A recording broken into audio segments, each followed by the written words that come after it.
Hello guys, in this video I'm going to show you how to turn on push notifications in the Asana app. But before that, don't forget to subscribe and leave a comment down below, because at 10,000 subscribers I'm going to show you my whole YouTube revenue statistics and growth strategy. So without further ado, let's just jump right into it. First we have to open up the Asana app.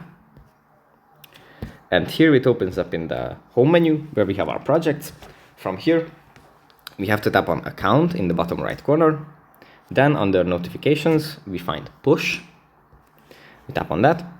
And here it's going to redirect us to the phone settings, where we can turn on the allow notifications function.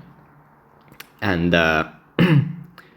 if you just tap on this, this is going to allow the Asana app to have push notifications delivered to us. Then we can just customize them under the alerts section and the notification type section. And yeah, that's pretty much it for this video. Hope it was helpful for you guys, and I'll see you in the next one.